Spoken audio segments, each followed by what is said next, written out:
जैसा कि आपको पता है कि हम कृतिका भाग 2 के महत्वपूर्ण प्रश्नों को हल कर रहे हैं, जो कि सीबीएसई 2025 में पूछा हुआ है। अभी तक हमने 3 सेट को हल कर लिया है, 2025 के 3 सेट्स को हमने हल कर लिया है और अभी भी 3 बाकी हैं, ठीक है ना? और हम देख रहे हैं कि सीबीएसई एक पैटर्न के तहत सवाल पूछ रही है ना? तो ध्यान रखना है, हमको उस पैटर्न को समझना है और उस पैटर्न को समझ करके बहुत ही कम एफर्ट्स में हमें पूरे 8 नंबर हासिल कर लेने हैं इस बोर्ड परीक्षा में, 2026 की बोर्ड परीक्षा में, ठीक है? तो देखिए कैसे करेंगे हम इसको, है ना? जो आपकी पूरक पाठ्य पुस्तक है कृतिका भाग 2, है ना? उसमें जो 3 चैप्टर्स हैं, उन 3 चैप्टर से 3 क्वेश्चन पूछे जाते हैं। शब्द सीमा 50 से 60 शब्दों की है, आपको 50-60 शब्दों का इस्तेमाल करना है, ठीक है? अभी तक हमने जो डिस्कशन किया उसमें साफ-साफ हमें दिख गया है कि सीबीएसई 2 तरीके से एक क्वेश्चन में 2 सवाल पूछती है ना? और वो 2 सवाल क्या है? पहला तो वो पूछेगी पाठ से रिलेटेड, ठीक है? कि आपने पाठ को कितने अच्छी तरीके से समझा है और किस तरीके से आपने उसको याद किया है बहुत से लेवल पे, है ना? दूसरा, उसके संबंध में आपके क्या अनुभव है, आपकी क्या सोच है, इस पे सवाल पूछा जा रहा है। सोच क्या है आपकी, है ना?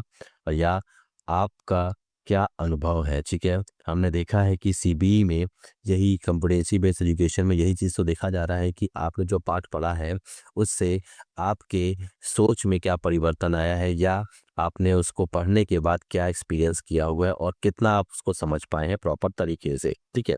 तो देखिए पहला क्वेश्चन, हिरोशिमा जैसी भयावह घटना परिस्थिति को रोकने के लिए युवा पीढ़ी क्या कर सकती है?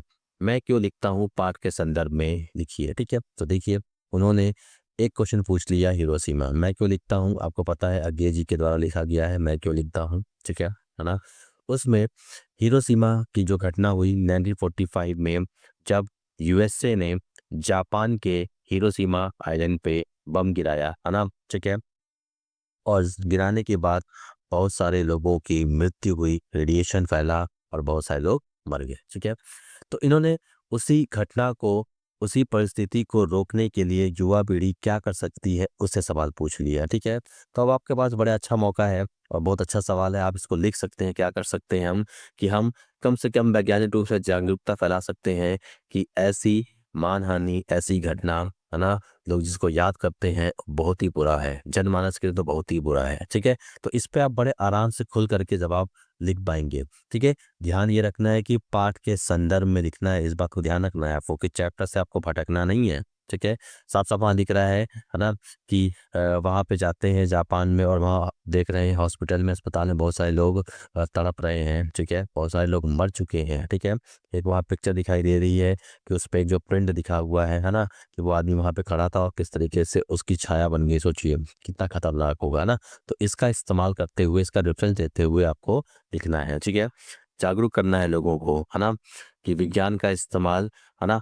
किसी भी तरीके से असभ्यता के लिए नहीं करना है, असंस्कृति के लिए नहीं करना है, हमेशा संस्कृति के लिए और सभ्यता के लिए करना है, ठीक है? तो आप संस्कृति सभ्यता चैप्टर का भी इस्तेमाल कर सकते हैं। तो ये सिंपल क्वेश्चन आप लिख पाएँगे बड़े आराम से। अगला देखिए, यद्यपि पर्वतीय क्षेत्रों के विकास में पर्यटन उद्योग का महत्वपूर्ण स्थान है, ठीक है? अब पर्यटन उद्योग आपको पता है, टूरिज्म के जितने भी टूरिज्म के, है ना, ऑर्गेनाइजेशंस हैं वो सब अपना लगे रहते हैं, है ना, डेवलपमेंट करने के लिए, ठीक है? कहाँ पे? खास करके जो माउंटेन्स रेंज वाले एरिया हैं या पर्वतीय एरिया, जो हिल स्टेशन जो हैं, है ना?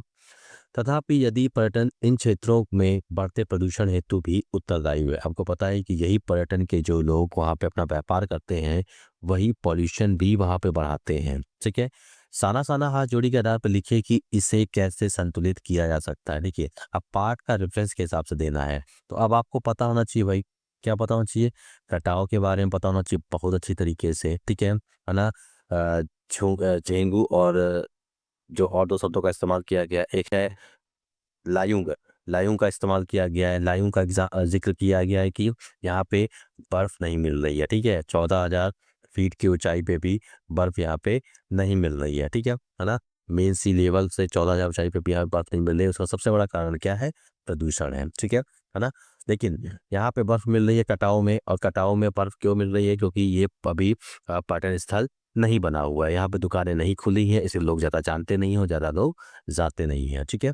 और जाते नहीं है तो इसलिए गंदगी भी कम फैलती है ना। तो ये ध्यान रखना है कि अब इसमें आपको इसको इसी तरीके से लिखना है कि पर्यटन उद्योग को बढ़ाने के चक्कर में लोग क्या करते हैं, वहाँ बहुत सारी दुकानें खोल देते हैं, ठीक है, तरह तरह की चीज़ें मिलने लगती हैं और लोग वहाँ जाते हैं, जाने के बाद क्या करते हैं, गंदगी फैलती है, ठीक है। और फैलेगी कैसे कि कोई सामान परचेज किया उसका रैपर उठाकर कहीं फेंक दिया, ठीक है ना।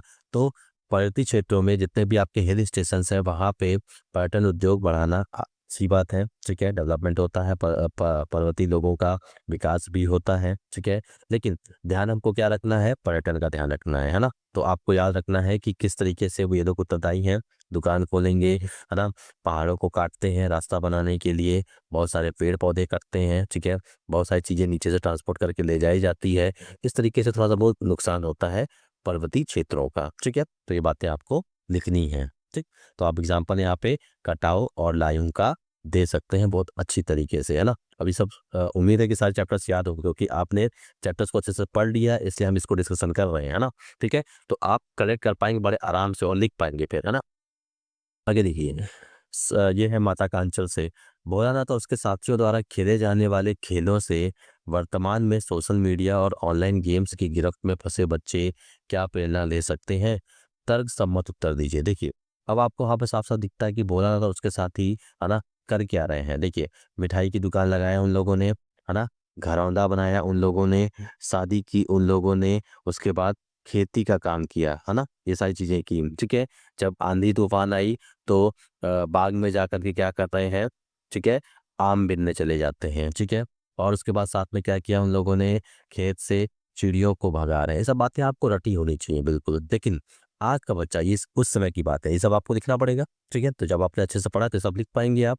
और आज का बच्चा क्या कर रहा है, मोबाइल में बैठ करके ऑनलाइन गेम खेल रहा है, ठीक है ना। अब ऑनलाइन जब गेम खेल रहा है तो उसमें क्या हो रहा है, ठीक है, अब उसमें फंसता जा रहा है वो, ठीक है, ऑनलाइन गेम खेल रहा है, ऑनलाइन गेम के चक्कर में क्या हो रहा है कि बहुत सारे पैसे लोग लगा देते हैं, बहुत सारे बच्चे पैसे लगा रहे हैं, ठीक है ना। और उसके चक्कर में वो फंसते जा रहे हैं, आंखें खराब हो रही हैं, मेंटली दिक्कत आ रही है, ठीक है, मानसिक बीमारियां फैलती जा रही हैं, है ना। तो ये सारी बातें आपको लिखनी है, ठीक है। अब यहाँ पे क्या है कि यहाँ पे एक समूह है, तो अब ये सब बातें लिख सकते हो। और यहाँ पे क्या है, यहाँ पे है अकेलापन, ठीक है, अकेला बैठ करके बेचारा खेल रहा है। यहाँ पे सारी चीज़ें कहाँ हो रही हैं, आउटडोर में हो रही हैं, ठीक है। यहाँ पे क्या हो रहा है, इंडोर में हो रही है, खुली ताज़ी हवा तक नहीं है यहाँ पे। तो इन सब चीज़ों को आप ले करके आप लिख पाओगे बड़े आराम से, ठीक है। आगे देखो, ठीक है। अब इसका उत्तर सीबीएसई ने दिया, मैं से दो दो सैंपल आपके सामने यहाँ पे रखा हूँ ताकि आप उसको देख करके आप इसको समझ पाओ। क्या लिखा है देखिए, परमाणु ऊर्जा के सजग प्रयोग से सबको सचेत करना है कि किस तरीके से जो न्यूक्लियर एनर्जी हमारे पास है उसका इस्तेमाल कहाँ पे करना, कहाँ नहीं करना है, ये युवा पीढ़ी समझा सकती है क्योंकि कल को वो भी जॉब करेंगे, है ना। विश्व शांति और सद्भावना की दिशा में प्रयास कर सकते हैं वही बच्चे, युवा पीढ़ी। जागरूकता फैलाना, मैंने आपको बताया कि जागरूक करेंगे लोगों को सोशल मीडिया के थ्रू, नुक्कड़ नाटक के थ्रू, पोस्टर बनाइए, रैली बनाइए, इसके माध्यम से वो क्या कर सकते हैं, मोटिवेट कर सकते हैं और जागरूकता फैला सकते हैं। घर और परिवार और मित्रों में आप समूह चर्चा करिए, वाद विवाद करिए, ठीक है।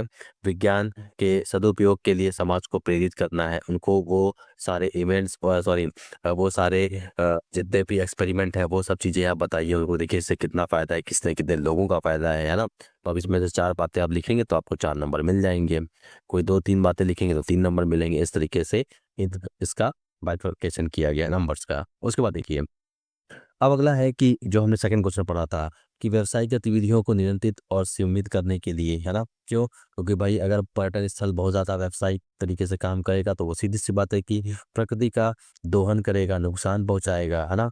गंदगी फैलाने वालों के लिए कठोर दंड का प्रावधान करिए। पहले, सबसे पहले जो उद्योग वहाँ पे लगे हुए हैं वो अगर गंदगी फैलाते हैं तो उन पे गवर्नमेंट को कड़ा रवैया अपनाना चाहिए। पर्यावरण हितैषी नियमों को कठोरता से पालन करना चाहिए कि अगर एक पेड़ आपको मजबूरी में काटा गया है, ठीक है, तो उसके बदले में 3-4 पेड़ आपको लगाने हैं, ऐसा कुछ प्रावधान करना पड़ेगा। नियम कठोर बनाने पड़ेंगे, है ना। कई जगह पे आपको डस्टबिन रखना पड़ेगा ताकि लोग कूड़ा इधर उधर ना फेंकें, ठीक है ना।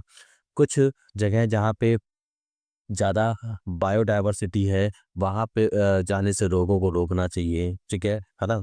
वनों की कटाई में रोकथाम, निजी जगह की जगह पर सार्वजनिक वाहनों का प्रयोग देना चाहिए कि कुछ लोग अपनी अपनी गाड़ी लेकर के सीधा चले जाते हैं, है ना, ठीक है।